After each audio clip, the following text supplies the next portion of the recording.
The opinions and statements made by the guests of the Success in Practice podcast are their own, and I do not endorse or accept responsibility for their positions. Any information given by myself or the guests is educational in intention and not to be taken as medical advice. If you choose to act on the content involved in the podcast, you do so at your own risk.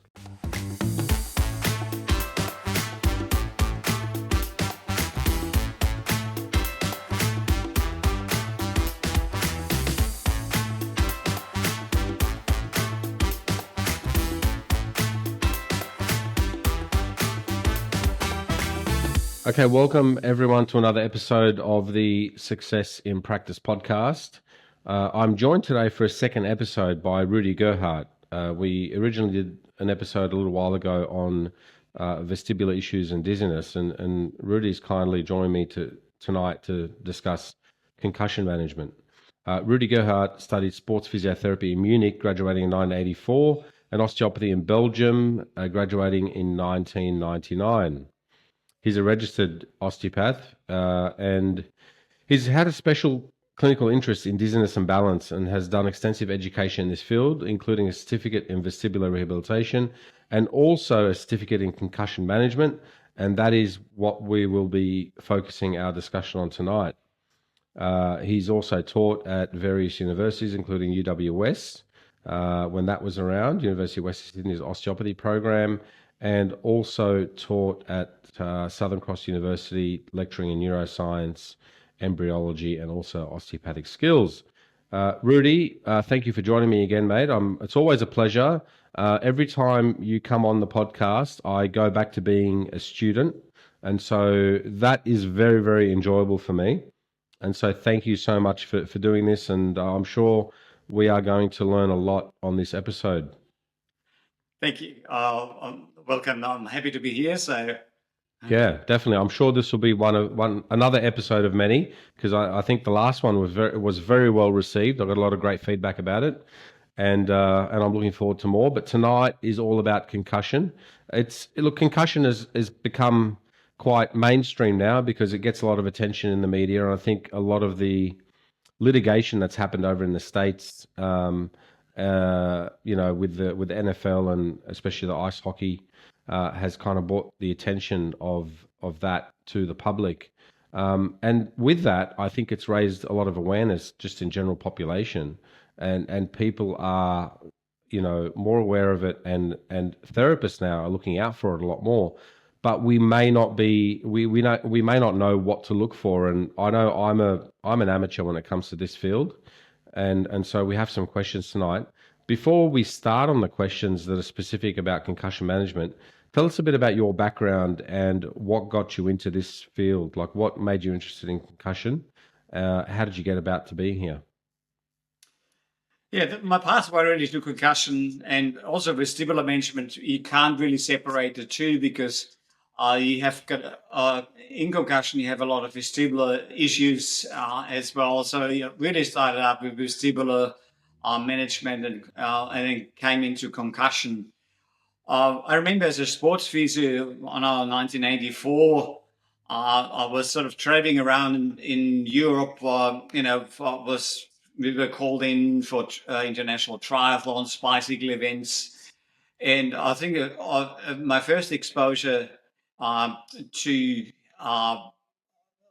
basically concussion was in 1984 in a triathlon event. This was a bike accident. And at that time, there wasn't really much around like we have today. So, there was only the Glasgow Coma scale, which was introduced in 1974. The first international sort of what we call the SCAT is a sports concussion assessment tool, came out in 2004. So that was way before. We didn't have a lot of guidelines.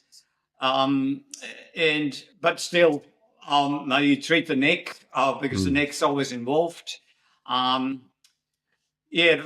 Obviously, in relation to vestibular management, as a physio, I learned about the Dix-Hallpike maneuver, the Epley, which is really the basics.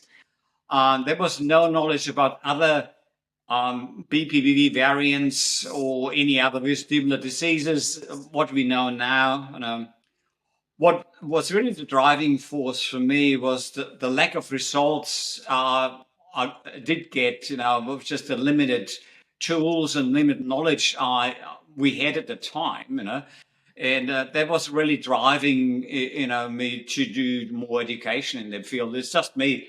If I have any weaknesses and don't get any results, I just dig and try to get my knowledge and get my training. And I will do a lot of reading and, got literally a book on the topic. And it's really the lack of result and knowledge, but it's building, as you said. It's very, very, really sports brings it to the forefront. And I'll talk a bit about it later on. It's really most of the concussion are outside of sports, and I'll give you the statistics there. So, but it's good because that's where the money is, and that's where people get the awareness, and that's pushing it out into the forefront. So people say it's trendy, but you treat a concussion because if you treat a whiplash patient, for example, and I'll talk about that later on, you're treating concussion as well. It's impossible to have a whiplash without concussion and vice versa. And you've done it in your career, you treat whiplash patients. So we talk a bit about that later on. Yeah, definitely. Yeah. But it's definitely a demand of skill, and we need more people just in that field. Obviously, there's some osteopathic treatment we can do, which I'll go into later on. But there's much more we can do besides manual osteopathic work. Yeah. All right. Well, let's get started and kind of go a bit deep diving into concussion. And I think this is important to start with. Like I said to you earlier, I'm fairly new to the concussion area, so I'm very interested in this. But first, tell us, how do we define and classify a concussion? Like, what's how do we kind of know that, hey, this is a concussion? And then, what's the definition of a concussion and how are they classified? So in a way, if you look at some the definitions, it's really a traumatically induced transient disturbance of the brain. So the emphasis on transient, it's not permanent. So it's generally self-limiting nature and associated with concussion. And often when we look at the classification, the term mild traumatic brain injury is basically now used. It's equivalent of concussion. And so it's interchangeably used now. And we talk about it later on, or the next one, when we basically look at the classification. So we have the Glasgow Coma Scale, which dates back to 1974. And then we have the SCAT, which is basically the sports concussion assessment tool. So in other words, that's where we get the classifications. So in the past, if you go probably 5 years back, we had a classification and graded concussion grade 1, 2, 3, and 4. It's now obsolete because if you look at the Glasgow Coma Scale, we have mild, medium, and basically severe concussion.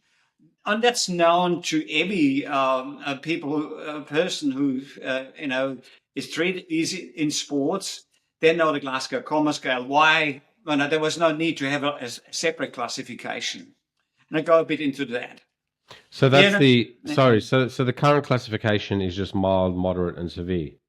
Yeah, that's when we look at the Glasgow Coma Scale, we have concussion, which is equivalent to mild traumatic brain injury. Right. So that's in the Glasgow Coma Scale between 13 and 15. Okay. And the moderate is moderate TBI, basically traumatic brain injury, is 9 to 12. And the severe one is 3 to 8. So if you look at what the Glasgow Coma Scale is, should have it here.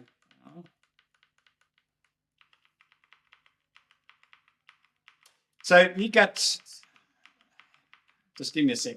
That's okay. So you get post-traumatic amnesia. If so, it's less than 24 hours, for example, and that's in mild traumatic brain injury or concussion. A loss of consciousness if it's less than 30 minutes, and if the imaging is unremarkable, that's basically a concussion. Mm. The other extreme would be the severe one, for example. You have basically post-traumatic amnesia above 7 days, loss of consciousness, for example, more than 24 hours, and you have imaging findings. Mm. So Right. that's basically what on the other end of the scale. So Okay. the first one that really is the mild one, that's where we deal with concussion. I looked at a lot of video clips from sports, Yeah. and then the moderators, look, concussion.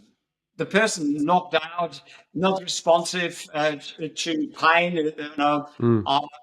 they got their eyes closed, not responsive to speak, if they talk to them. Yep. And if you look at that, that's not a concussion anymore. That's moderate TBI. So Yeah. most of the time, what's classified as concussion really are really moderate. And I looked at a lot of videos from sports videos you see on TV or on YouTube. That is more the classification really. Do you have, if you've got something you want to share with us, Rudi, on your screen, there's a little share button down the bottom, and if you want to use that, you're more than welcome to. I don't have that here. I would have known. I would have put it in there. So That's okay. That's all right. Yeah. So what you're saying is that when we see a lot of these concussions that are on your screens at home, you're watching a bit of football. A player gets knocked out. He's down. He's unresponsive to some kind of verbal cues. His eyes are shut. He gets pinched and he may not move as well. You're saying that that's actually not a concussion. That's a brain injury. That's a moderate brain injury. Yeah, it's at least a moderate one. A mild one really is a criteria much different. Or concussion is it's equivalent really to a mild traumatic brain injury. Right. So what we often see is really more severe than actually what. The other thing is what we call a fencing response. So the person gets knocked and on the floor, and you see this movement, extension of the arm of the fingers. Mm. That's basically a reactivation of the asymmetric tonic neck reflex, which is a primitive reflex. Mm. So if the brain reverts back to a primitive reflex, you can imagine it's got to be knocked about quite a lot. Yeah, that's a traumatic. That's I would say severe. And that's again, if you see somebody knocked down, they get that sort of fencing response. The arm extends right into the fingers. The brain is really rattled about. And is that? I mean, when we watch boxing, for example, and you've seen this all the time, and someone gets a hit and everything collapses. The knees collapse, everything kind of collapses, and you see their knees are doing things that they would never ever do if they were, they cave in. Is that what you're talking? That's a severe traumatic brain injury, or a moderate, at least a moderate traumatic brain injury. At least the moderate one. And a lot of the boxers now, or the MMA fighters, for example, go in the ring and say, today we killed some brain cells. They know it. Yeah. Right. Right. Yeah. Okay. See, the thing is, what I've heard with MMA, mixed martial arts, and boxing's actually a lot worse because they just keep getting repetitive, and they get up. They get to get up out of being knocked down. Yeah. I think once you get knocked down in MMA, that's it. It's over. Whereas the guys in boxing, they've really taken a beating, and they keep taking a beating. They don't, and so. There's obviously Muhammad Ali's been the most high profile there, but there's a lot more. There's a lot more of that going on. The hip and Parkinson's early 40, and that's obviously as a response. Yeah. And So, you get, go ahead. Sorry, go ahead. With repetitive concussions, you also go into the CTE, the chronic traumatic encephalopathies, which get a lot of attention now as well, which is good. So, okay, so just to go over and kind of talk about classification of and definition of concussion, what you're saying is that concussions are now classed as either mild, moderate, or severe, but really only concussion is only mild, only mild, brain. right? So there's mild, moderate, and severe traumatic brain injuries, TBIs. Yep. And the mild version of that is what we know as concussion. Exactly. Right. The rest is actually just in no TBIs. So. Okay. And within that mild version of concussion, are there like different grades of concussion? No. No. We used to have the grading from 1 to 4. So we use now the classical Coma scale. So the mild one is concussion. The rest is moderate or severe TBIs, really. Brain injury. Okay. Yeah. All right. Well, that's good. Okay. So we got that out of the way, the definition and classification.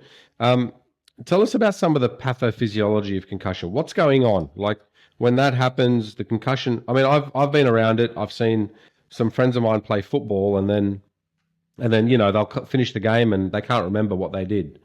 They've short-term memory loss and so forth. But what's actually going on in the brain when that happens? What's the pathophysiology there, Rudi? Before we go into that, I would actually like to, and I look at, continue along the lines, basically the incidence. It's a huge problem. It's about 1,000 incidents the incidence of concussion. Yeah. Yeah. It's about 1,000 per 100,000 people worldwide. What? That are having concussions every day, yes. Every week? Every day? Now per year, yeah. Per year, right. Okay. Yeah. Right. And we see it high profile in the sports, but I think most concussions are probably related to some kind of trauma, right? Like whether it's motor vehicle accidents, domestic violence, that kind of thing, right? A lot of falls. Right, so falls. There's a recent study just came out. They looked at, they pulled data from the emergency departments in the US, looked at 7 million people in a period of 3 years. And 94% of those 7 million patients were non-sport related. Yeah, right. 97%. So it's only, so this is 94%, and that's a lot. And that's why I said, bring an example. Yeah. But the attention is in sports. Whereas, I mean, that's good. That's good that the attention's there, but it's good that we're aware that, regular people that'll come in on, and I guess the clinical question I have to ask, I'm going to let you continue, but the clinical question I have to ask you is, what are some of the common things that every osteopath might see in their clinic that would have concussion associated with it, but has maybe gone unnoticed or disregarded? So can you tell us some of that? Like what are some things that we're seeing? I know the whiplash, obviously, motor vehicle accidents. Can you tell us some other things that people are coming in with? Just on that note, that started with the 7 million people. 25% of those people were not recognized as concussion. Yeah, okay. And these are the ones who came in a second time. Okay. You can imagine how many have been missed the first time. So it's probably half of them. Yeah. So just so the incidents, obviously we covered that. Now, well, like I said, the clinical relevance to the osteopaths listening to this. What kind of conditions are those? I know for me, for example, if someone's come in after a motor vehicle accident, listening to you, I would say, well, there's a concussion associated with that. Yeah. If somebody's come in and they've had a fall, there's usually concussion associated with that. If somebody's come in and they've had any kind of head trauma. I know I had a patient last week that stood up too early in a plane, and the thing came down with the luggage, and they hit their head. Blunt trauma. Would that, things like that, and they've got some neck pain and definitely. Yeah. Probably the most common thing is whiplash, because look at that study later on.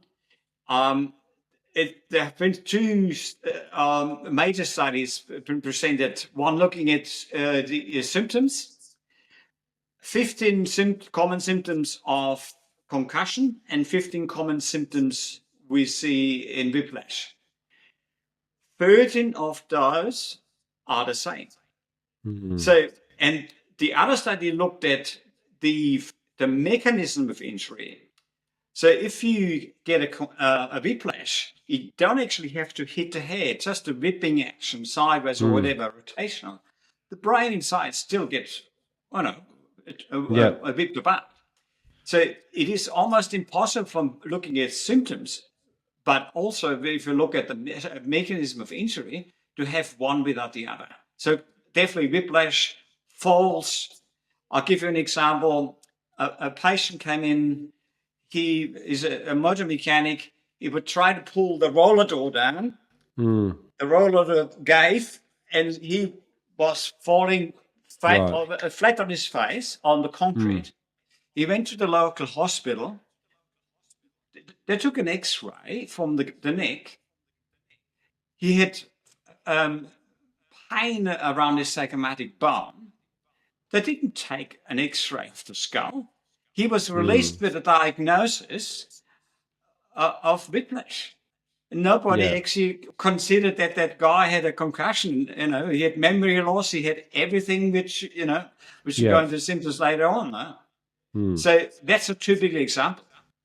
Yeah. Okay. Well, I guess the takeaway from that is to just keep an eye out for usually any kind of head trauma or any kind of movement head trauma, right? Like it doesn't have to be blunt force. Whiplash, falls. Yeah. I know there's a lot of surfers that see me, and a lot of the times where they fall into the surf and they get dumped around, and their heads and necks kind of get whipped around. So water is hard if you've been so heated. Yeah, well, it's not just the water, but the movement, the sudden, left and right swinging of that is quite, Okay, so are you happy to move on to the pathophysiology? I just want to know a bit about what's going on. What about signs and symptoms? Yeah, well, I've got it here, but we can talk about that later. But tell me about some of the signs and symptoms, the concussion symptoms. What do we expect when a patient walks into the clinic? What are we seeing? So it depends. I have to cater for people who are out on the field, so more acute things, and because a lot of people are supporting a sports club or something. So signs of a concussion is loss of consciousness. Disorientation, incoherent speech, confusion, memory loss, a dazed or vacant stare. For example, the symptoms are headache and dizziness, difficulty concentration, sensitivity to light, tinnitus, fatigue, and sometimes vomiting. They always don't have to be all of them there, but these are some of the symptoms we basically. That was my next question. Are there main ones there are there ones there that that if they're there, that's highly likely they'll have a concussion? I mean, some people might have, just because they've got tinnitus doesn't mean they've had a concussion. But the headache, dizziness, they're probably the two major things. Sensitivity to light as well, and depending sometimes the vomiting. And is there a difference between acute concussion versus post-concussion syndrome in terms of the signs and presentations? Yeah, we'll go this later on, because when we go into the definition of post-concussion. Okay. Because there's slightly different here. Well, maybe tell us about the acute phase then, because that's where most people might see it. If you're a sports trainer and you're out on the sports field, and how would you recognize an acute concussion? So if the person obviously goes down on the floor, it might be responsive or not. That person, we do certain things. If they're reactive to pain, reactive to it. Are they moving? Mm-hmm. Often, they're not moving, not responsive Responsive to verbal cues. to verbal cues, to stimuli. And so, and again, just the observation if you're out there, as a trainer or as a physio or whatever, or an osteo, you basically your eyes are always open because you watch your team, you watch you're part of the team. So it's important to watch what was going on, and so you see if any fencing response, for example, where it's explained before. And is there like a recognized checklist? Is there some kind of thing where, like when you see some of the players that get taken off for concussion, some of them come back on, some of them are allowed to come back on, and some of them aren't. Have they fulfilled a certain criteria that we should know about? I go through that because we've got quite a few tools. One's called the SCAT, which basically is a sports concussion assessment tool, which I go a bit through, and it's where basically certain criteria. And then we have a SCOAT, which is basically sports concussion office assessment, where somebody actually later on, maybe a few days later, doing an assessment, which is a bit different. Right. Well, we'll discuss that when we talk about assessments. So if you look at go ahead. Concussion and the physiology, we'll have to talk about impact of the insult first. So it could be an impact. Yes. It could be impulsive. Yep. Or could be, we see a lot in the military, and they often do blast over pressure, so explosions. That can cause, that's another type of insult. The old Are you specifically referring to auditory pressure or actual blast pressure? Blast pressure, yeah. Right. Yeah, so can you get concussion from auditory pressure, like really loud, sudden noises? No.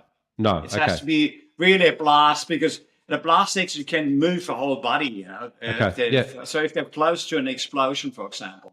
The old term we used looking at concussion, you probably remember the contra coup, it's just the brain inside gets bashed forward and back. Yeah, it might be a bit the case. What we think now, it's more the rotational movement of and the ringing of almost of the neurons, which is the major impact. And we see that the grey matter and the white matter, because white matter is myelin, it's a bit more, it's a bit more, fatty. It moves better, and so they have a different movement between the grey and the white matter, and you get the torsional effect. It's what we think is the mechanism now, rather than that pure contra coup inside. Right. And if you get that torsion. You get the axons actually get injured. We have the microtubules, from the axonal membrane that get ruptured in those, for example. So, and then obviously you've got the microtubules get the obviously transport of neurotransmitters, nutrition for the neuron itself. So it has a huge impact. So if you look at now the whole physiology, it's often referred to as the neurometabolic cascade of traumatic injury. Okay, break that down for us. Yeah.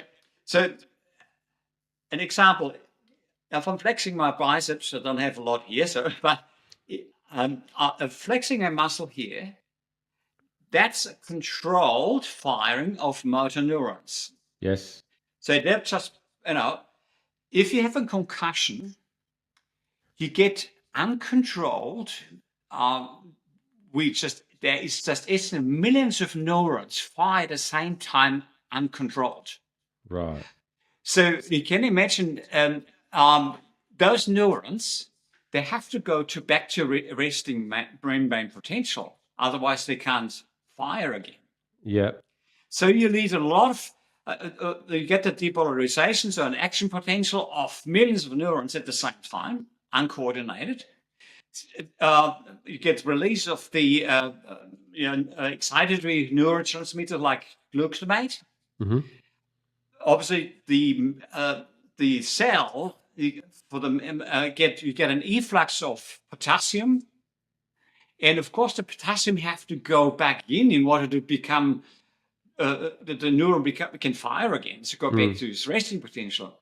That's an active process. So you need ATP to basically reverse the neuron and get the basically the let's call it sodium potassium pump. Right.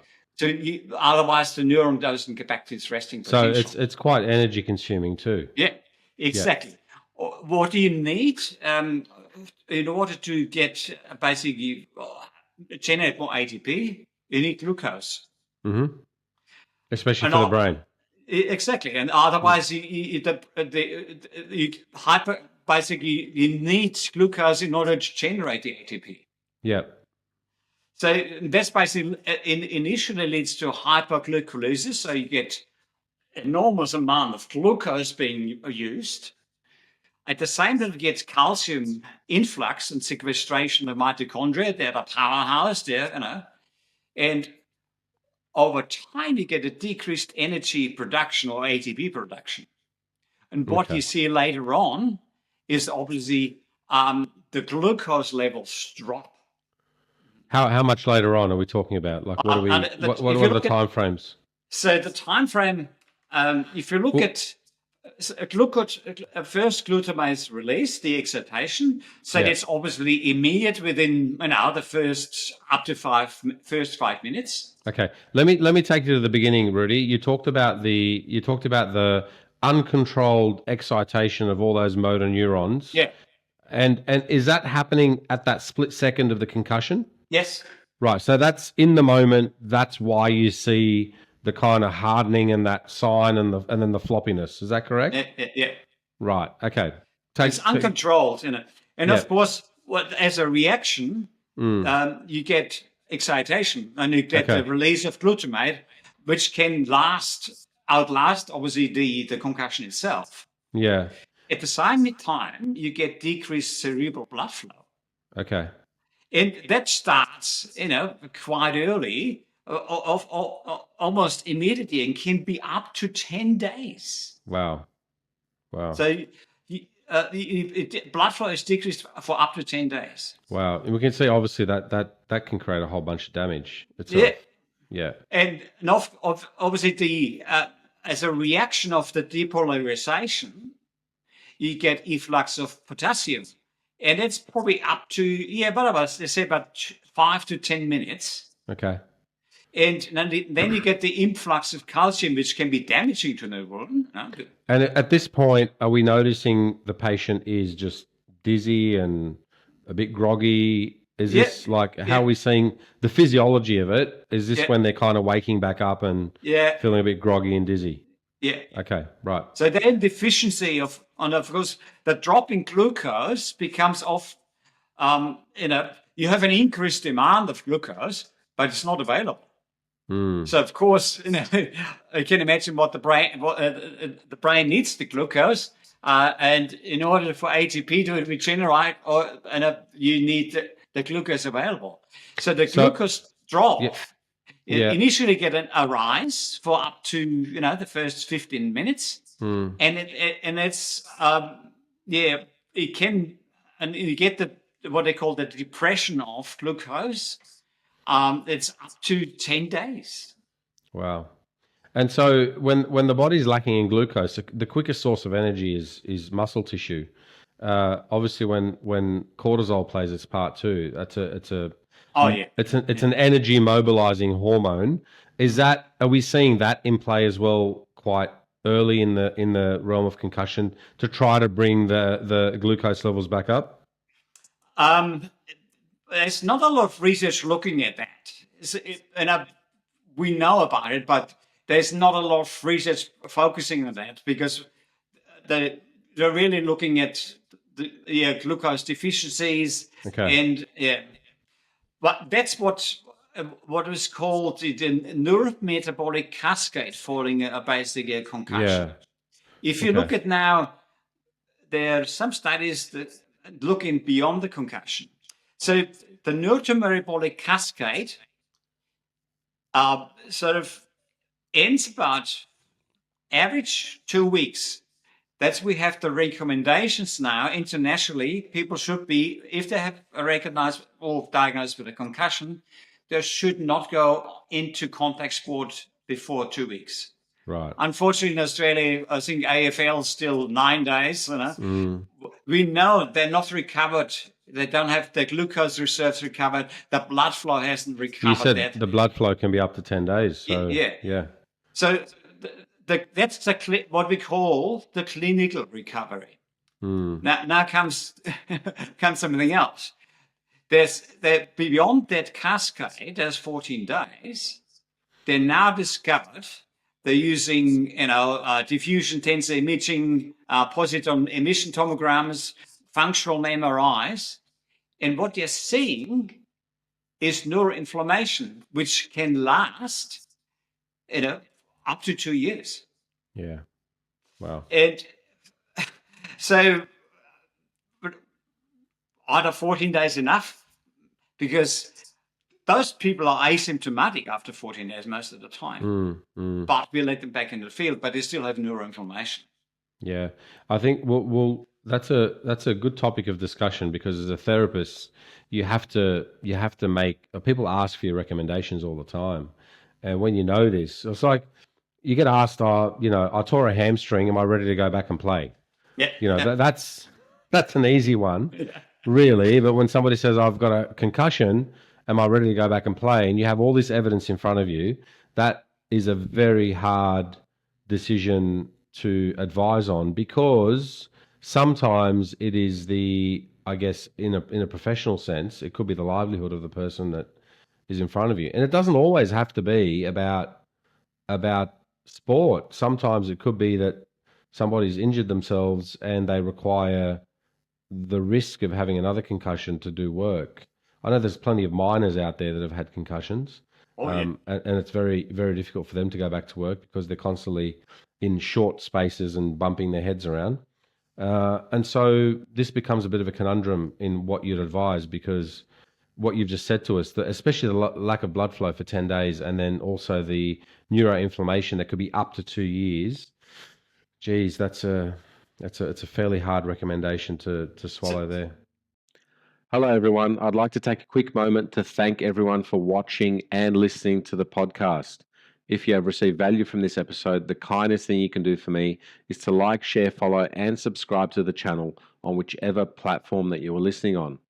If any of the conversations have resonated with you and you feel that I can help elevate your practice, you can find me at successinpractice.net. That is, the Success in Practice program can be found at successinpractice.net. The Success in Practice program is the signature program that takes a practitioner who may be struggling with retaining patients. They may not be certain about building effective treatment strategies, and they may feel somewhat anxious and doubtful about what they are going to do with a patient. And they are not really accelerating in the real world of private practice. It takes this practitioner and it turns their careers right around to the point where the patients have an effective diagnosis and a real treatment plan that they can take home. Patients are happy to book in multiple sessions with you, and they are confident about your abilities. And more importantly, you now have direction and are confident about your own abilities. The program streamlines how you operate as a practitioner. Guys, you should have been taught this at university, but you weren't.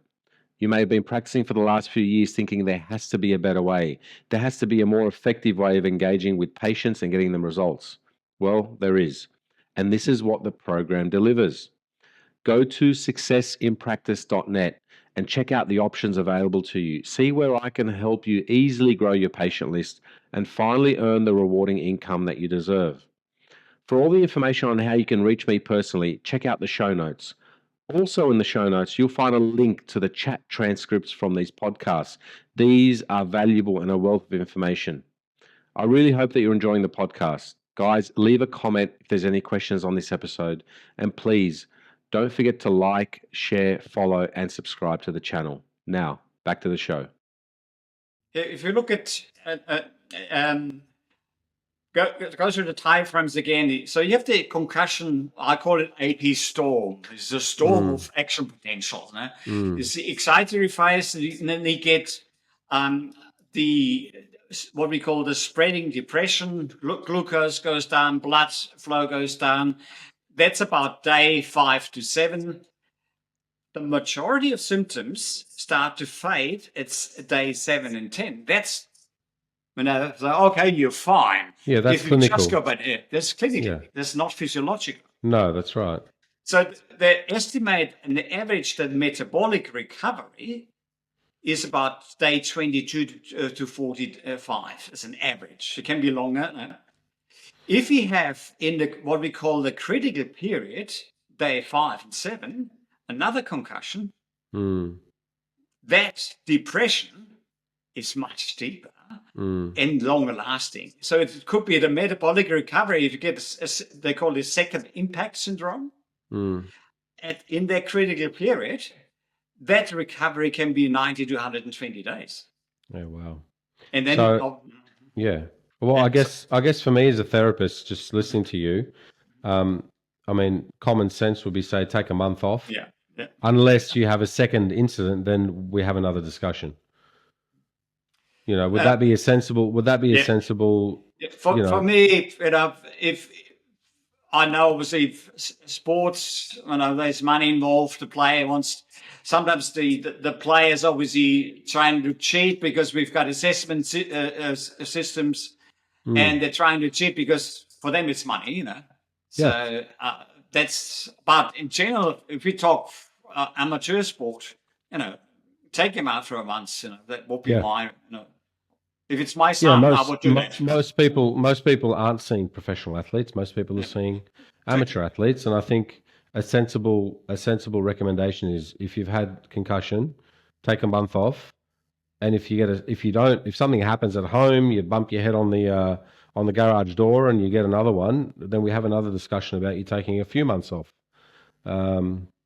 And so that would be, I think, a sensible thing to do. Is there anything else, Rudi, you want to tell us about the pathophysiology that you think we need to know? Yeah, about a couple of things. When we talk later about the osteopathic treatment, what we do with the osteopathic treatment. There's a recent system. You probably remember that when we were taught the brain, there's no lymphatic system in the brain. Yes. Now, there's a discovery that it's called lymphatic system. Right. Basically, the GL refers to the glial cells. So that's why we call it lymphatic system. So it's basically a system, in a way, a lymphatic system in the brain. And the purpose is to clear waste products away from the brain. Inflammatory exudative, there's neuroinflammation, for example. And it seems to be in the perivascular channels around astrocytes, which are basically the glial cells. Yeah. And they have sort of without going too much detail, they have sort of what they call aquaporins. They're sort of pores which let the CSF, the cerebrospinal fluid, through, and then drain through the lymphatic system, primarily through the lymph in the neck. So lymph nodes in the leg, but also partially through the nose. Okay. So that's important when we talk about osteopathic treatment later on. Yeah. And obviously then we have the CSF, the cerebrospinal fluid. We have a production. The production is in the chorea plexuses, I remember, in the chorea plexuses, and in the ventricles. And the absorption is, remember the venous system we call the sinuses? And we have a sort of arachnoid villi, and that's where it gets absorbed. So what's the purpose of the CSF? Obviously the buoyancy. If you look at the brain, it's about 1.5 kilos average. But because of the buoyancy of the CSF, it's reduced to 25 to 50 grams. Because it's passed in fluid. So it's obviously important. So there's as a protection. That's another basic purpose. And obviously the most important is in clearance of waste products. So inflammatory exudate, anything which is not supposed to be there from neural metabolism has to be going back into why obviously our it gets drained eventually into our jugular vein, and then of course it goes into a subclavian vein here. Yeah, well, I guess hold on to the scalene work that you've been taught, and look at the thoracic duct, and all that stuff. Let's back into play, right?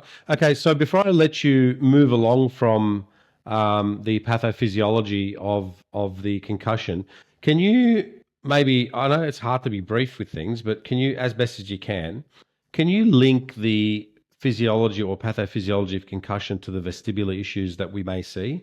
I mean, why? I mean, you said to me that you kind of got into concussion because the vestibular and the dizziness is all linked with it as well.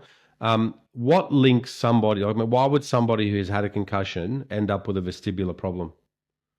Probably the most common one is BPPV, benign paroxysmal positional vertigo.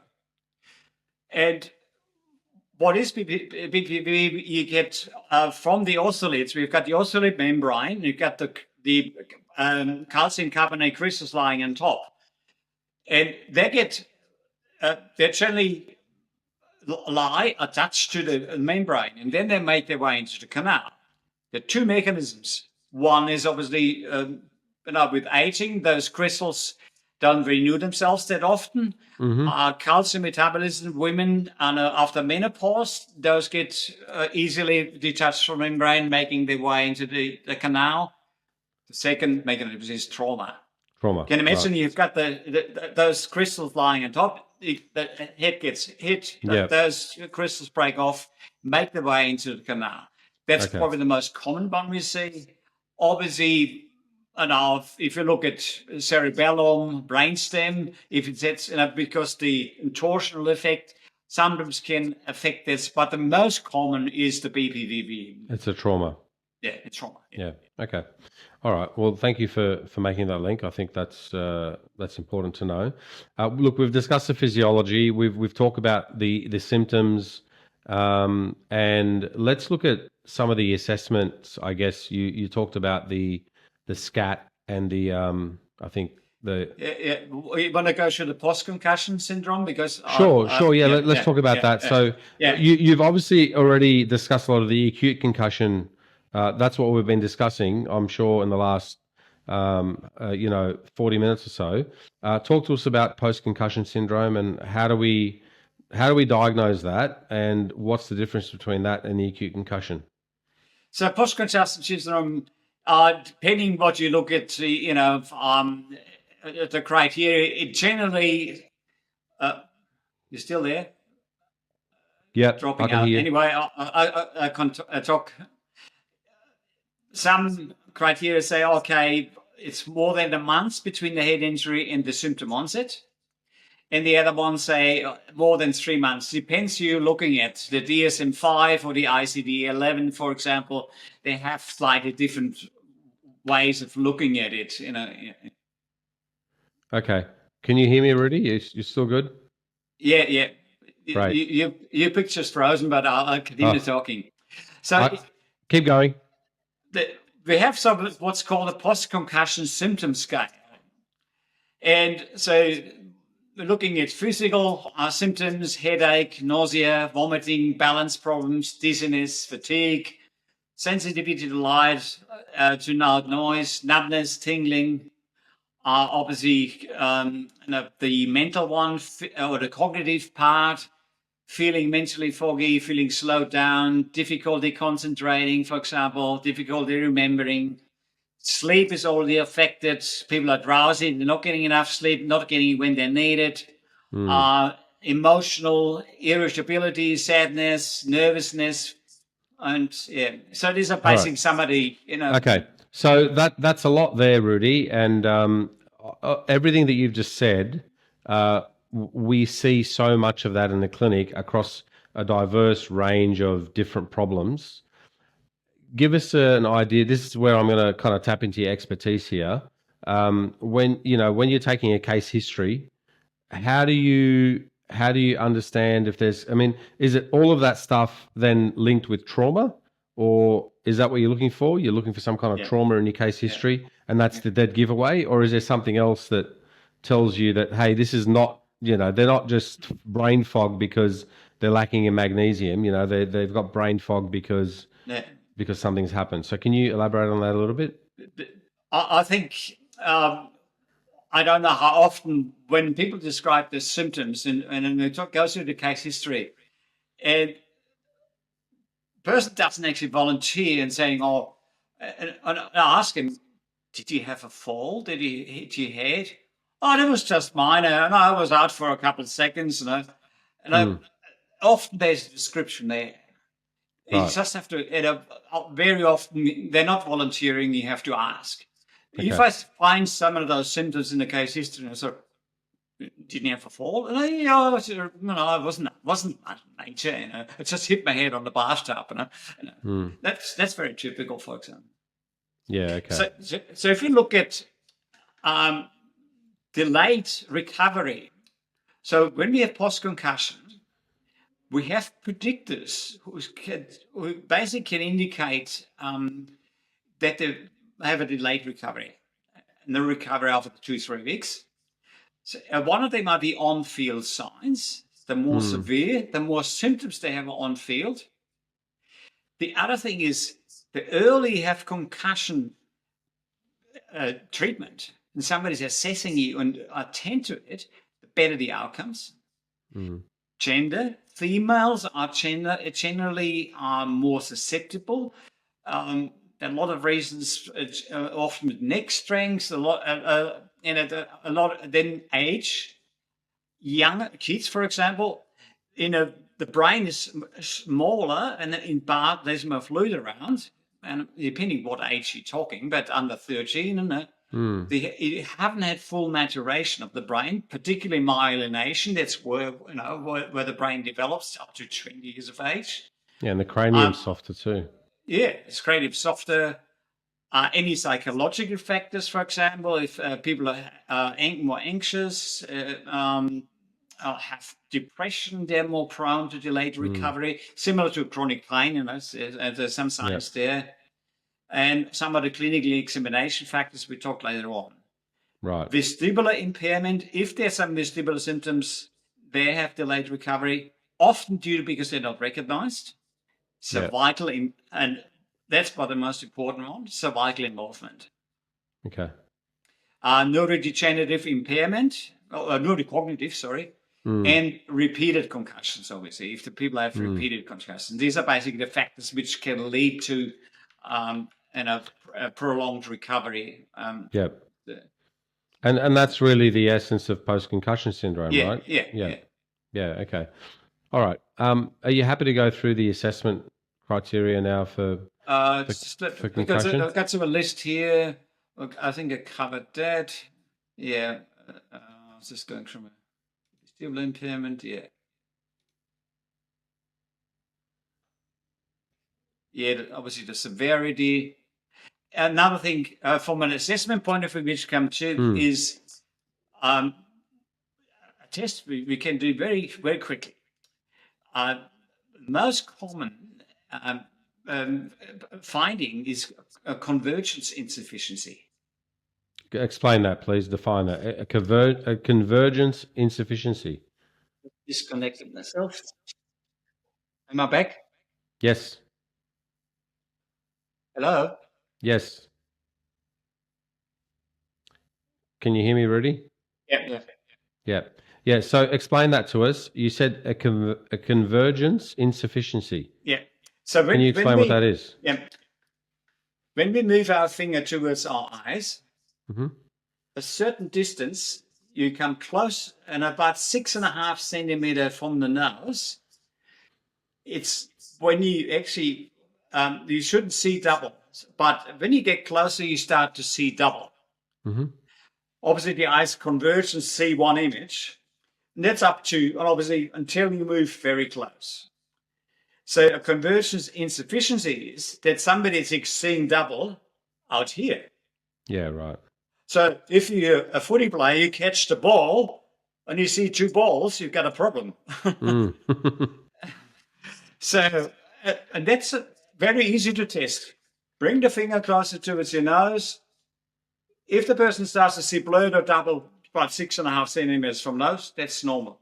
Normal. Further away, you've got the conversions insufficiency. And is there like how far away? Like, if it's 8 centimeters, I mean, is that a problem versus Yeah, 12 centimeters? but I would say, 12, if it does to get 20 centimeters, Yeah. you have a problem. Yeah. Okay. There's obviously a slight variability. Always test with obviously glasses. If the person wears glasses, contact lenses, always test with those. And that test is quite specific to. Yeah. It's Right. very common in concussion, so Okay. it's very quickly done. Yeah. Any assessment. So. Definitely. And okay, is there anything else you want to discuss regarding assessment? Especially you talked about the on-field assessment stuff, the SCAT and then the I think the clinical one or the office one. Sorry, the office one. So before that, we talked about, because we're going to assessment already. Yeah. If you look at symptoms of concussion and look at symptoms of what? Whiplash associated disorders. So we have headache, dizziness, tinnitus, irritability, sleep disturbance, memory deficits, and so forth. As I said before, we have 15 common symptoms in both, 13 are identical. So that's obviously important when we do our assessment. So we got a few tools. We get a lot of online tools now. Unfortunately, you have to pay for those. But if you have a club member, they will pay for it. So we got ones called Hit Check. And that's basically really looking at cognitive health. And it's very easy. You have certain tests, word recall, getting numbers backwards and stuff like this. And then we've got baseline testing. If you are part of a sports club, you got to know what's normal is for that person first. So what's their reaction time? You can measure reaction time with those devices, with those apps. Reaction time is different from person to person. But if you have a baseline for each player, so that's your baseline, that's your word recall, that's how many words you can remember. And that one is called Impact. So we can download it as well, but you got to pay for it. But again, if you're part of a club, they will probably pay for that. Yeah. So these are tools which makes it very easy. And then we've got obviously it goes through the SCAT now. See, those tools, I mean, they're going to be available to maybe more professional organizations. Yes. And I guess you'd also have to take the baseline at the beginning of the season. Yeah. Right? Because you need something to compare it to. And so that requires that you pre-plan for that. But most of the therapists listening now probably don't have professional organizations that they deal with that have access to that. Is there anything else? Are there any kind of questionnaires or anything that we can find online? The SCAT is... SCAT. And that's basically, it's an international group. They come together every 4 years, and then now we have the latest one. Is called SCAT 6. So the 6th version of it, and it stands for Sport Concussion Assessment Tool. So it's basically a standardized tool for evaluating concussions for health professionals. Okay. The SCAT is for acute phase, so within the first 72 hours. So now, if it goes through obviously you have the on-field signs, observable signs, lying motionless. You look at balance difficulties, ataxia, disorientation. You assess the cervical spine very quickly. Is there any pain at rest, any tenderness and palpation, limb strength? Can you feel? Very simple, quick. Coordination. All the typical bit cerebellum there as well. And just a few, they call them the Maddox questions. What day is it? What's Yes. the game you're playing? What's the Prime Minister's name? That question was very difficult a few years to answer, but Yeah. but so I wouldn't use that, Yeah. depending. It changes too much. Yeah, exactly. Then you have red flag signs, neck pain or tenderness, seizure or convulsions, double vision, loss of consciousness, weakness, tingling, burning, deteriorating conscious state, vomiting, severe increasing headaches, and basically, if you see any deformities in the skull on the face, obviously, Yeah. So these are basically still part of the acute. And then you use the Glasgow Coma Scale. Is there eye-opening response, spontaneous, to speech, to pain, or no response? And a verbal response oriented to time, person, place, the person is confused, inappropriate words, for example, because incomprehensible sounds that gets worse, or no response at all. And then, of course, obey motor. Can you bend your arm? Motor commands. Move to localized pain. And stuff like this. That's but. And I don't know what that's. You said there was one for the office as well, the Scott. Yeah. I'm coming to that. So it goes through the scope now. So basically, the Code 6 is generally after 72 hours or 3 days, they would come into your clinic, So you do, you look at history, neurological history, psychological history, symptom evaluation, cognitive testing.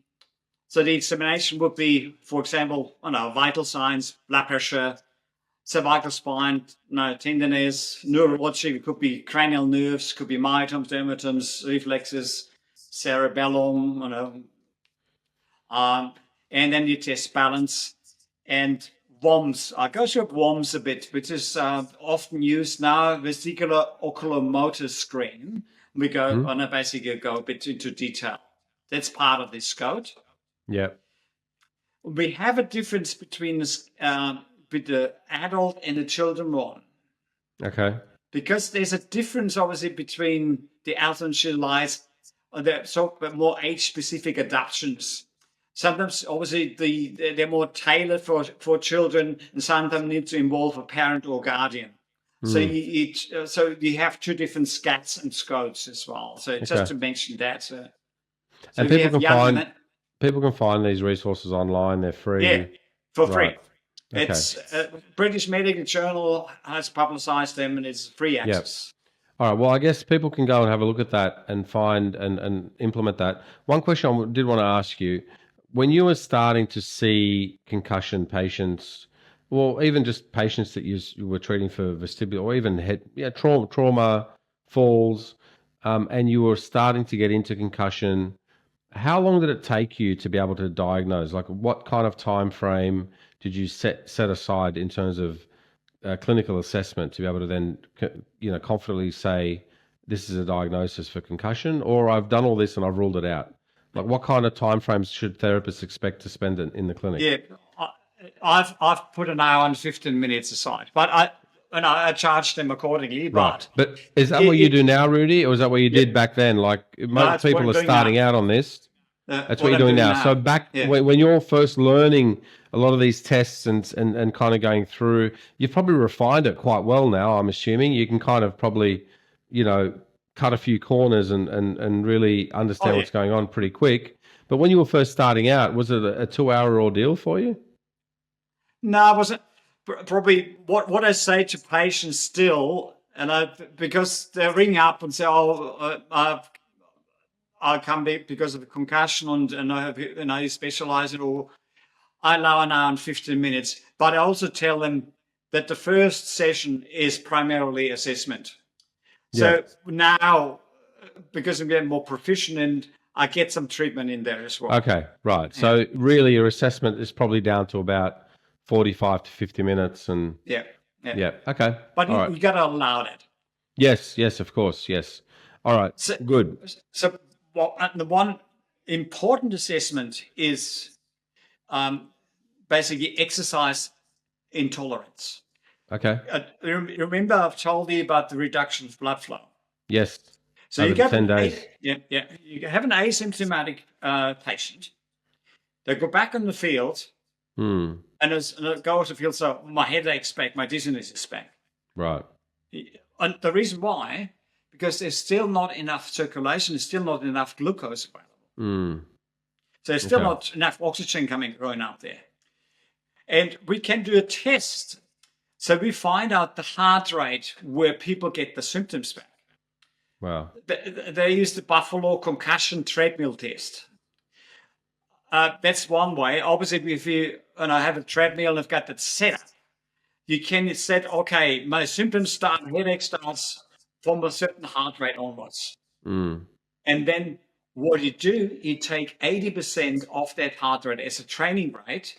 A week later, you go up and gradually go. So incremental increases. Exactly. If you don't have a treadmill, so you take your maximum heart rate, that's 220 beats per minute, minus the age. Minus the age, yep. Yeah. And you start with 50% of that heart rate. So you're on a very safe level. Yeah, that's a very safe zone.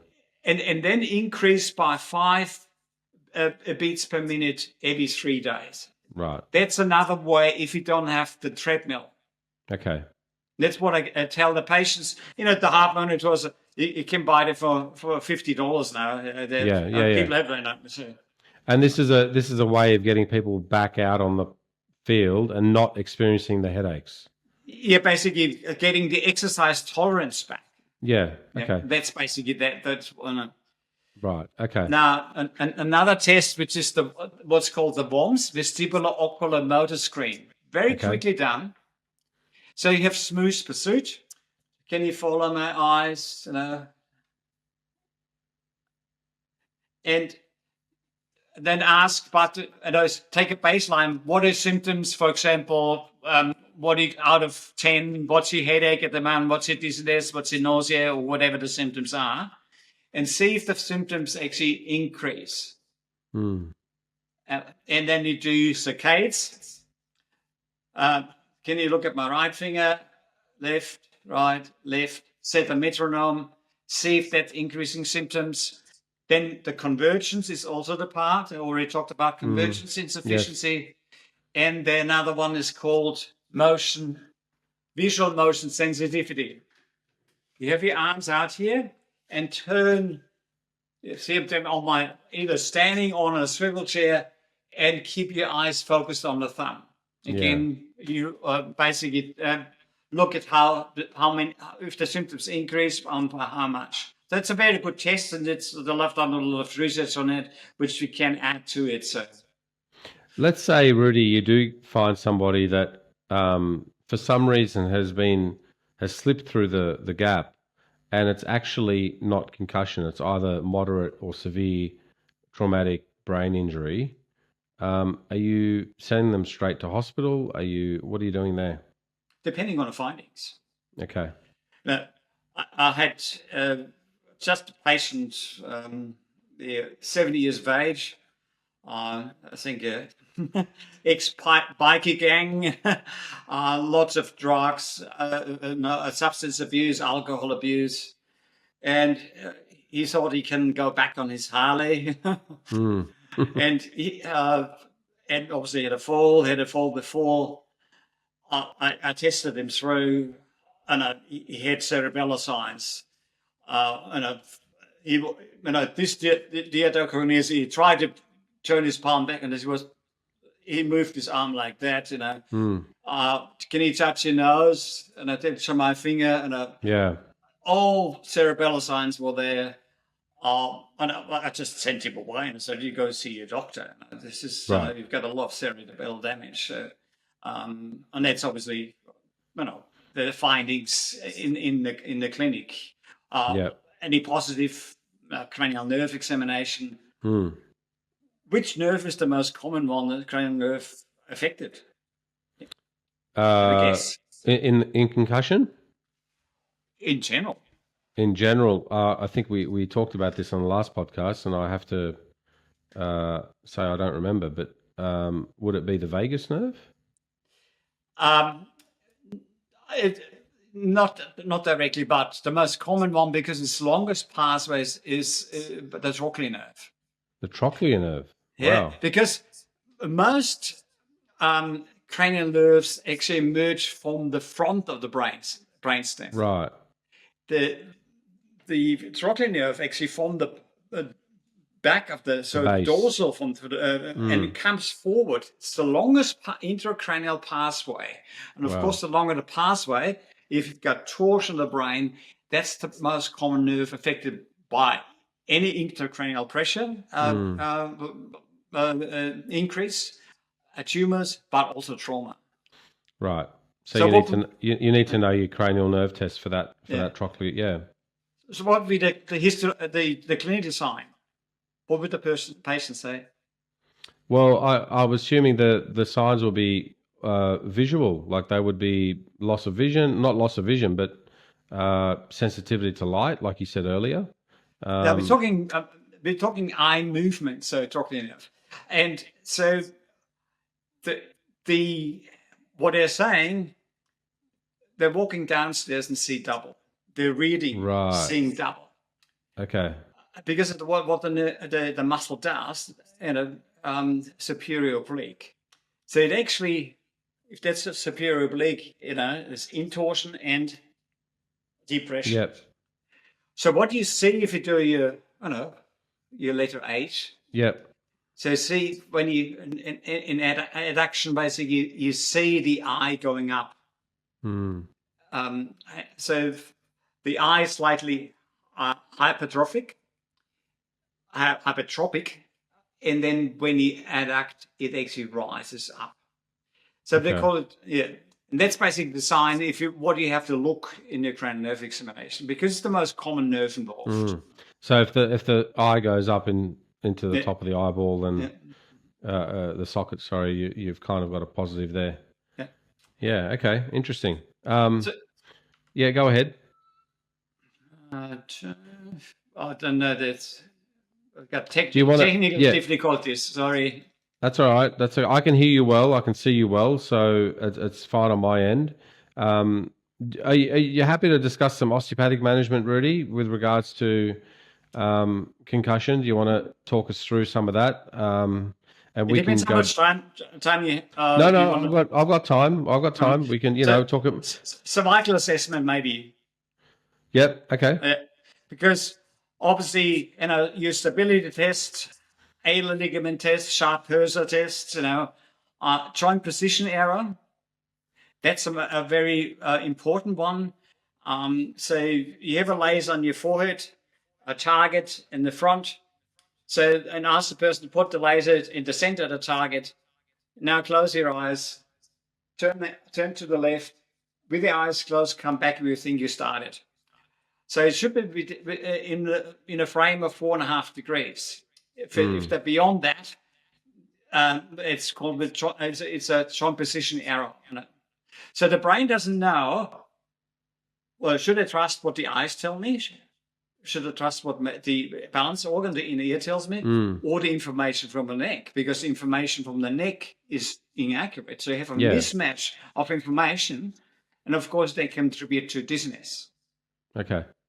So I understand that. Yeah. So you got remember smooth pursuit, let your eyes follow. So you do your smooth pursuit test, which part of the bones.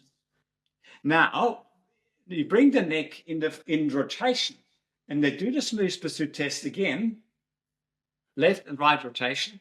And what you see, that the person either gets symptoms like dizziness or and also the eyes don't move smooth anymore. They move smooth in neutral, but now you're bringing the neck into play, and you get sort of starting the eyes moving in ratchet type movements, for example. And so do you see this kind of like staggered movement of the neck? Is that what you're talking about? More like a staggered rotation of the neck? No, the neck is rotated. So now you activate your proprioceptors here. Yeah. Now, because neck muscles and eye muscle have to work together, so you challenge the neck receptors, and therefore the smooth pursuit will be different than in neutral. Okay. And so would you notice a bit of like a twitching of the neck or now the eyes, you watch the the eyes, right? The eyes. Yeah. Okay. The So eyes. the eyes will be saccadic movements rather than smooth. No. Okay. Right. Understood. No, Okay. yeah. Yeah. So and there's some of the cervical testing that you do, obviously with the patients that you see. Is there anything else you want to go through in terms of assessment and testing, Uh, or have we covered a lot of the ground there? yeah, obviously, you're testing for BPPV. Yeah. So you do your Dick's hole pipe test, bring them back with the head hanging to one side, see if you got nystagmus, see if you got a positive sign for BPPV. And that's basic. People can listen to the previous podcast I did with Rudi, where we went deep into those nystagmus testing, and that was quite good. Like that was very eye opening. No pun intended. Okay. Osteopathic treatment? Yeah, let's talk about osteopathic treatment. I think this is where it's getting people a bit more excited now. Sorry if I'm being boring. No, that's okay. It's just we're here to help people, and I guess once the assessment's done, and now our job really begins to in terms of the change that we can make. Tell us. I mean, talk us through some of the osteopathic considerations, and then talk us through treatment. Now, we talked about CSF and the lymphatic system before. That's why I wanted to bring it in before. So what is the aim really of the osteopathic treatment? So we want to enhance waste removal from the brain and from neurometabolic processes, from basically neuroinflammation. So inflammatory exudate want to be removed and decreased. And obviously, the one way of doing is improving the absorption through the arachnoid villi into the venous sinuses and then jugular vein and, of course, into the subclavian vein. Mm-hmm.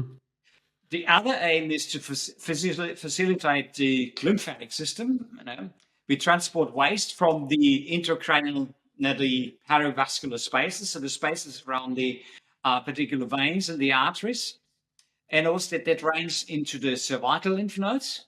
And obviously, lymphatic into the thoracic ducts on the left and right side. Okay. So that's basically the aim, the major aim of the techniques. All right, and talk us through what you found to be the best methods in achieving good outcomes in terms of the treatment. So that was the cranial techniques. Okay. One's called the CV4, where you stop. The cranial rhythm, you're familiar with that? Yep. The jugular foramen, if we go actually deep into the foramen, the occipitomastoid suture between the muscle process and the occiput goes right to the jugular foramen. So this is a technique where we can actually spread, in inverse commas, the suture bit, we call it the V-spread, and basically make more room in that basically foramen by with that V-spread. Obviously, you've got your jugular vein going through, and obviously cranial nerve line in the lip. Yeah, right. So Okay, these are the cranial techniques.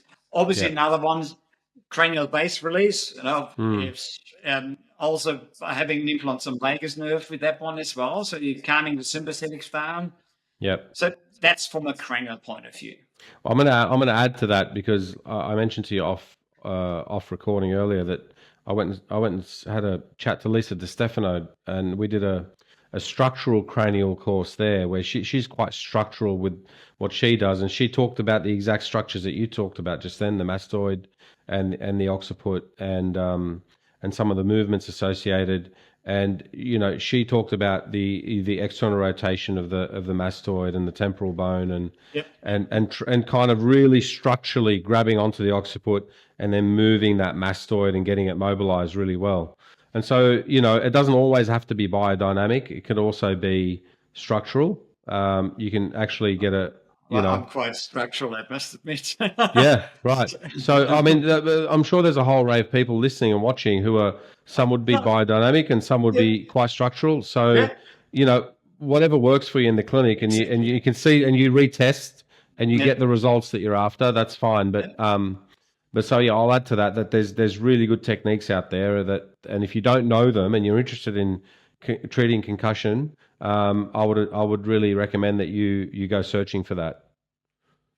the other major part of techniques is fascial releases. Yeah. So we're looking at fascia, the platysma, the SCM fascia, the pretracheal fascia, clavicopectoral fascia. And I do all your fascial techniques. I often go in with the arm and I Mm, just do fascial very in the platysma, obviously freeing up the fascia here into the mm. ducts. So the fascial work is really important as well Yeah, because the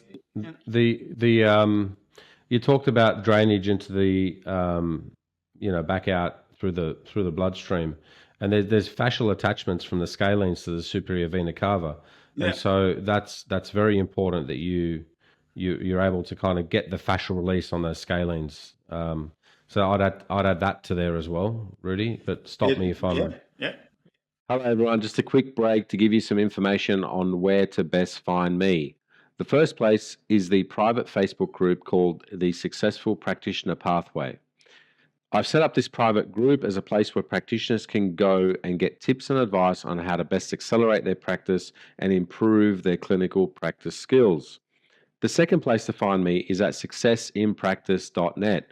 That is where the Success in Practice signature program is housed. You can find more information about me and how I can best help you achieve success in your practice. So, the two best places, the private Facebook group, the Successful Practitioner Pathway, and successinpractice.net. I will link to both those places in the show notes. So, for more information, please see the show notes. Now, enjoy and back to the show. No, that's you spot on.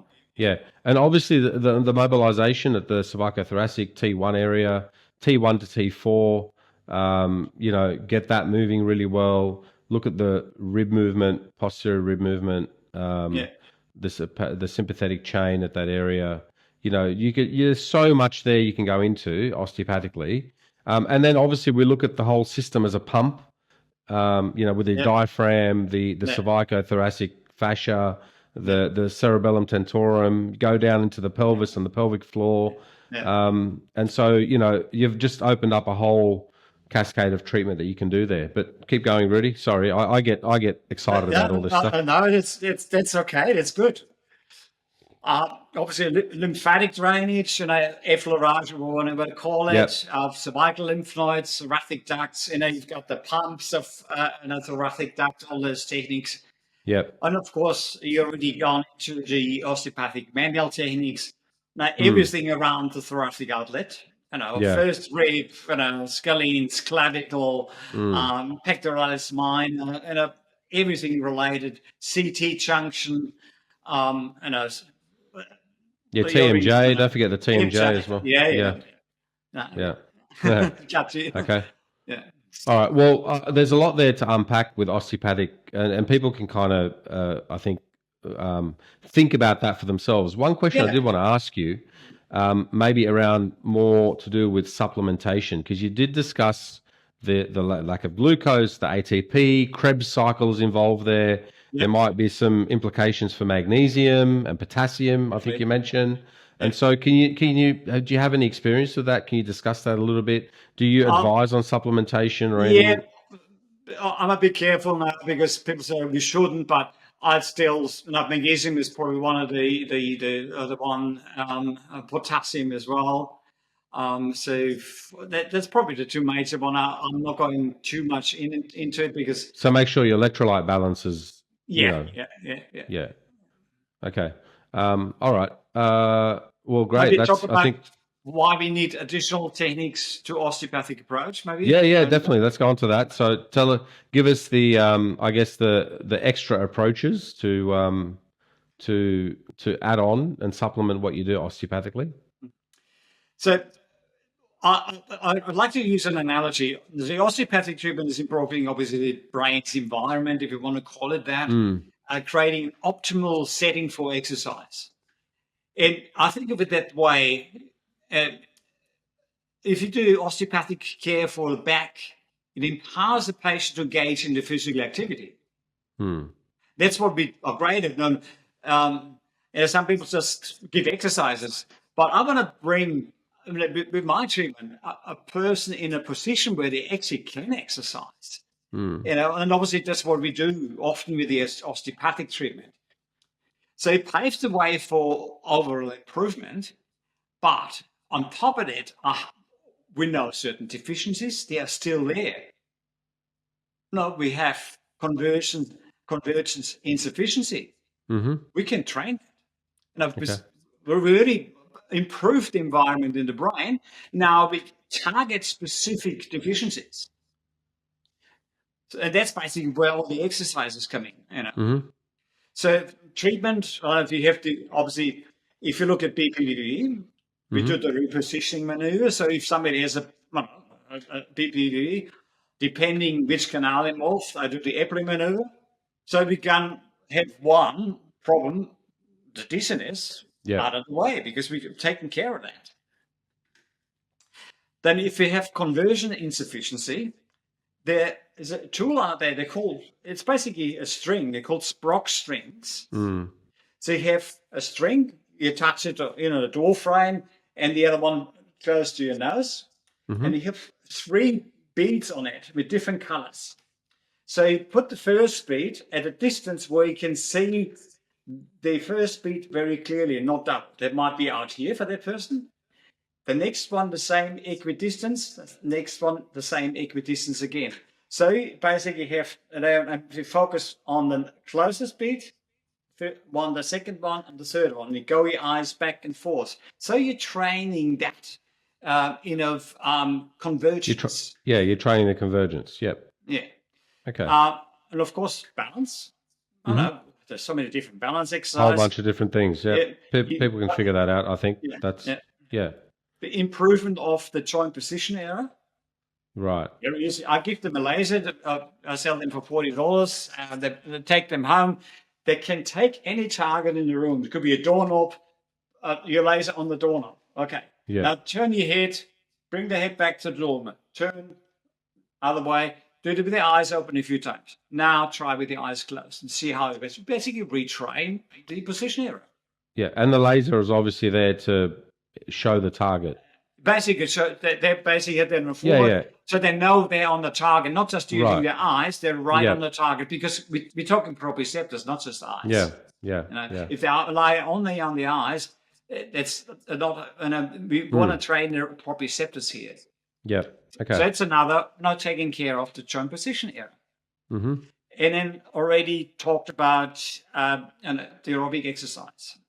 So we have intolerance of exercise. Yeah, increasing. You mentioned before increasing the heart rate. 50%. Yeah. And then increase by incrementally. Yeah. Great. So that's a few examples. Yeah. And then of course, there's return to learn. So people start, to target basically little tasks at home, and then maybe go a few hours to school. So a gradual return to work or school or sport. And cognitive function, Yeah, cognitive function. Yeah. Okay, so I guess I have a question on this. You said that these are approaches that are in addition to the osteopathic approaches. Would I be right in saying that maybe they are the addition to the manual therapy approaches? Because I think what you've just said then is an osteopathic approach, because you're kind of holistically looking at, you're not stopping at, and you gave the analogy earlier about back pain. We get people ready to then go back, and then we help them with the incremental increase in the weight that they're lifting or the speed that they're running at or whatever it is. And we apply our osteopathic principles to that. And so I think what you've mentioned with the addition of the exercises and the retraining of the conversion and the retraining of the proprioception in the cervicals, I think that's part of an osteopathic approach. I think you're just And, adding. I think you're just adding to the manual therapy. Would that be yeah, correct? yeah. Yeah. That's how I see it as well. And I said, I don't see it is still osteopathic. Yes. BPPV is a dysfunction. Yeah. Does it get more osteopathic? Yeah. Right. So Well, okay, so that's good. And in terms of, let's talk a bit about return to play and return to school guidelines. We mentioned that a common sense and a sensible approach would be a month post concussion to go back to play. In terms of, does that differ in terms of school or in terms of work? Like, there's a yeah, risk there in sport that you might get it yeah, again. yeah. So Um, if you look at sport, in the past, you obviously have the assessment, then the not complete rest the first 48 hours, but take it mm, slow. That includes screen time, particularly for younger ones. mm, Light sensitivity, hypersensitivity is most common. So it's basically you then have symptom limited activity, sort of on 10 minutes slow walking, for example, no resistance training at that time. yeah, They go into light exercise, increase your heart rate slowly. Obviously, observe the 50, we talked about that percent. And then we do more sport specific exercises, yeah, but still no impact, no contact. And then you start to resistance training, for example, and you should have medical clearance by that stage, and then go to full contact sport from then onwards. But you have to have the clearance to do certain tests. You definitely have to do the exercise tolerance test again, for example. That would be a yeah, return to play. So, if you look at learning, daily activities that do not result in more than a mild exacerbation really in the beginning. There could be, activities during the day, like with a reading for 5 to 15 minutes, gradual return to typical activities you do at home. mm-hmm, Then we go at school activities. So you do homework, reading, or cognitive activities outside of the classrooms. There is no pressure at mm, home. Increase tolerance to cognitive work slowly, and that's still at home. And then we yeah, do partial, part-time return to school. Again, the teachers should be informed. They're gonna challenge them too much. They need their breaks still. So increase of slight academic activities, and then of course then you go full return mm, to school. yeah. Sort of, All right. in a nutshell. Yeah. Okay. That's all. That's all great information. I do want to ask you one more question surrounding children. Children are very, I've got three boys at home, and I've got a little girl now, but three boys at home. They're bouncing off the walls, and I can imagine. I know for a fact they've fallen and hit their head Yeah, multiple times. There was one time where I think one of my sons fell out of his bed, and then he was crying. We went and picked him up, and we brought him to us, and then 20 minutes later, he threw up. Right yeah, now, we didn't put two and two together because he was sick about a week ago, and we just thought that it just something had played up on him out of a 24-hour bug. And I think looking back on that now, I think he probably fell and hit his head. yeah. Right. So, what would be the recommendations, say, to parents who have really active children? They're probably, hitting their head or doing something that might cause some trauma to the head, not severe trauma. Mm. Um, in terms of, screen time, TV time, reading books, is there a, 24 hours, 48 hours post what you think might be a traumatic incident? Keep them away from bright lights Mhm. and screens and so Yeah, forth. it definitely. If you think they had a concussion, definitely limit the screen time.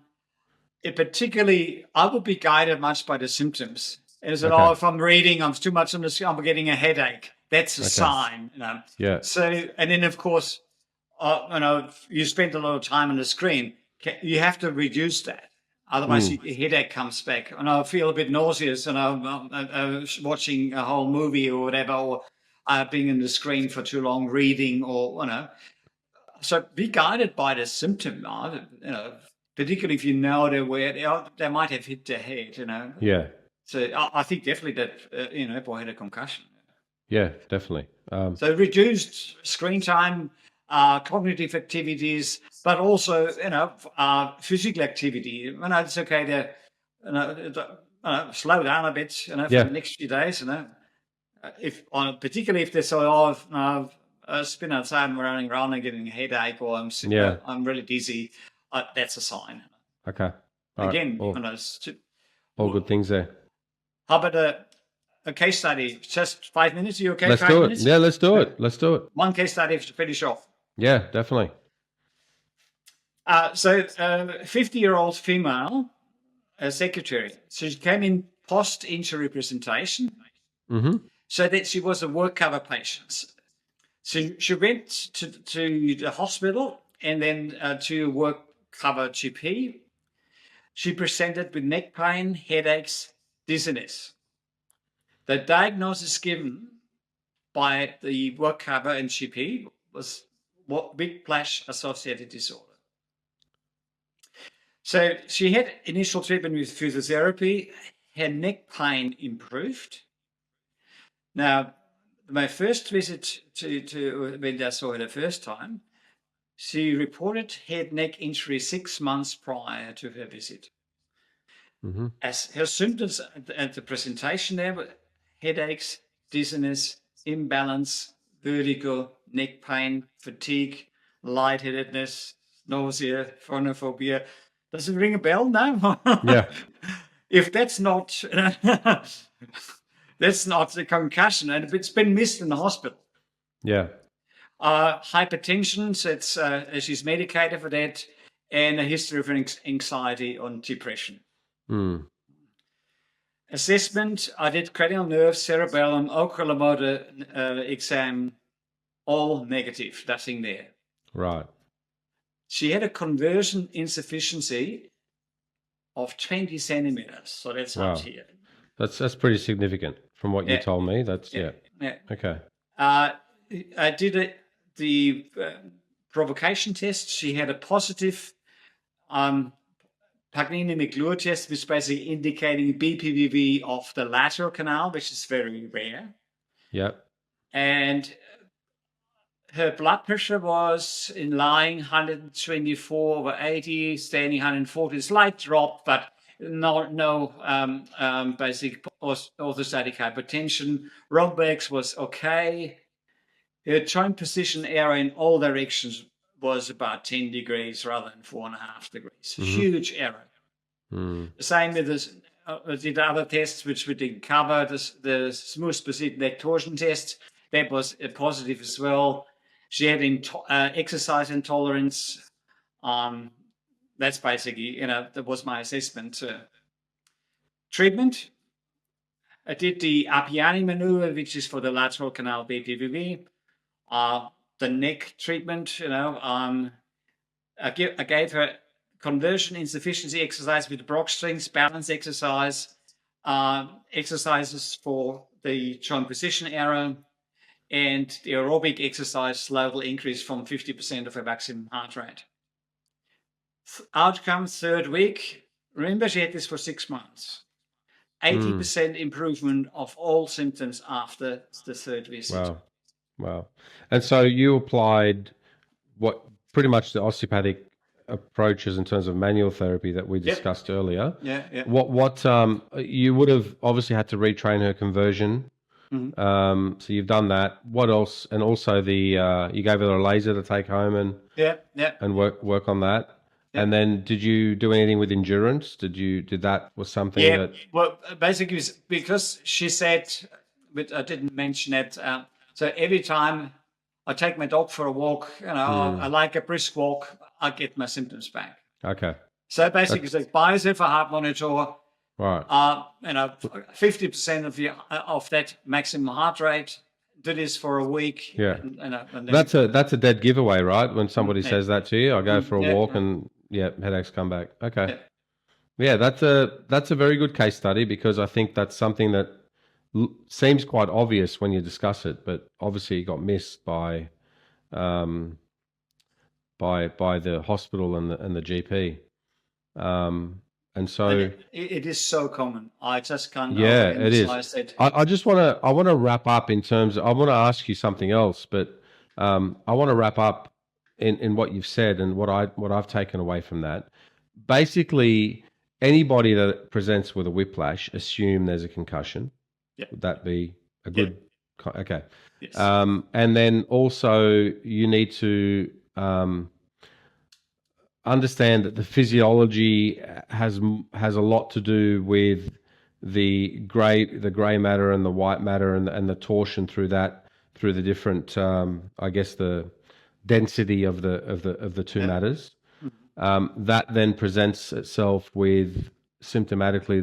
It sticks with me that 10-day lack of blood flow to the brain, or reduced blood flow, a reduction in glucose, and there's obviously energy reduction, and then there's the onset of symptoms that can be quite vestibular, headache related, and so knowing that, your osteopathic approach goes to look at drainage of the